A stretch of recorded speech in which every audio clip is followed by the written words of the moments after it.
Yes boys, what's happening? Welcome back to another video here on the channel.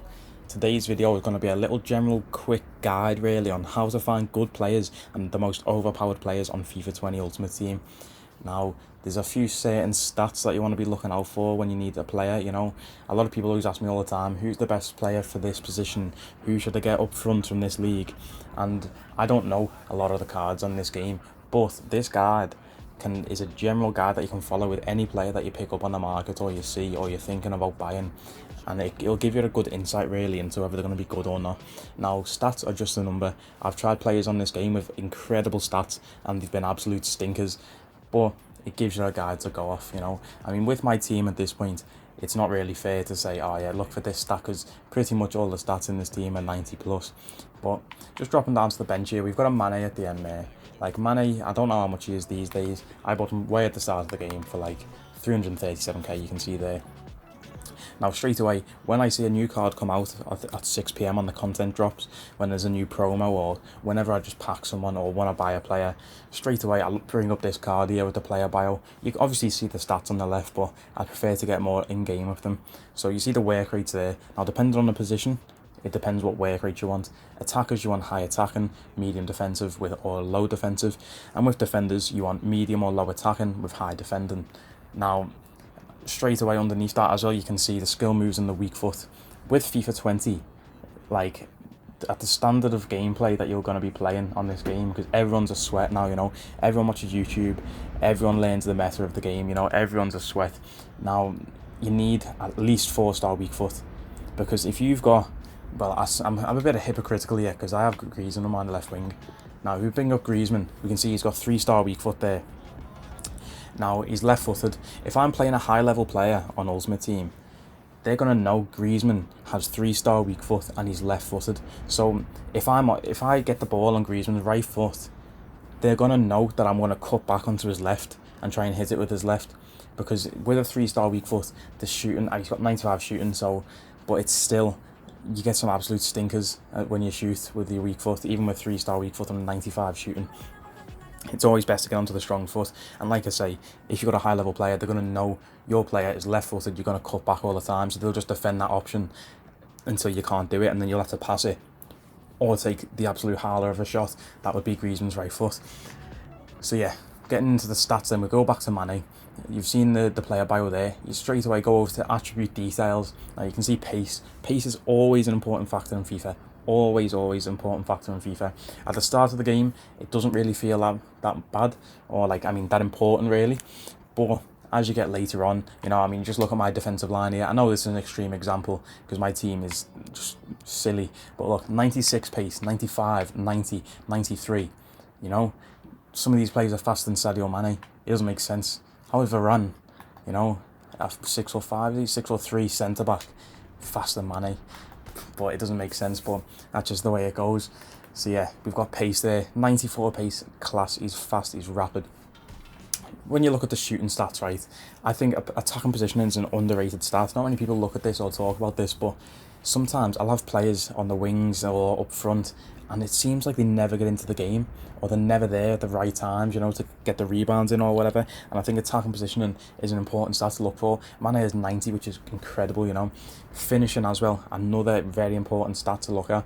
You want high finishing on your players, otherwise you're just not going to score with them.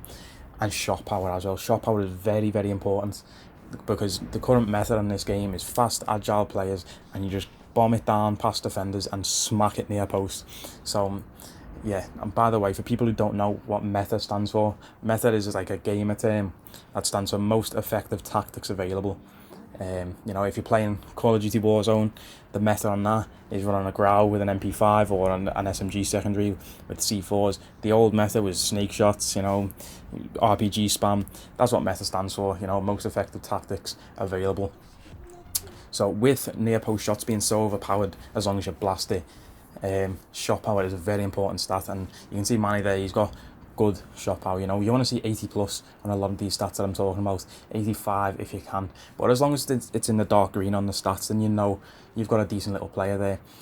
Now, the most important stats for me as a player, and the way it suits my play style, and the stat I look for straight away, agility and balance. You already knew what I was going to say. People that know me, you know what I was going to say. Agility and balance, the two most important stats when I look at a card on FIFA. Now, you want high agility, high balance. Like I said, the meta of FIFA 20, small, agile players with good balance, good agility stats, and you just dribble around, get past defenders, because tall players generally are absolute stinkers on this game. Another important stat in the dribbling section is reactions and composure. You know, reactions is a very important stat for me from the way I play as well, because I like players to get like rebounds and stuff, and or like if a defender blocks a ball and then the ball bounces out loose, you want your players to have high reactions so they can react to that and grip the ball back for you. Especially with defenders, that's a very important stat, because if they block a shot, sometimes the defender will block a shot and then just stand there like an absolute fool, and you're like, lad, come on, move, get the ball back. Do you know what I mean? And I think that comes down to the reaction stat. Composure is important for going forward players. I believe it's to do if you're shooting, say you're one-on-one or there's a defender right on your shoulder. If you've got high composure, you're going to have a better chance of scoring that goal and getting that shot on target and into the back of the net.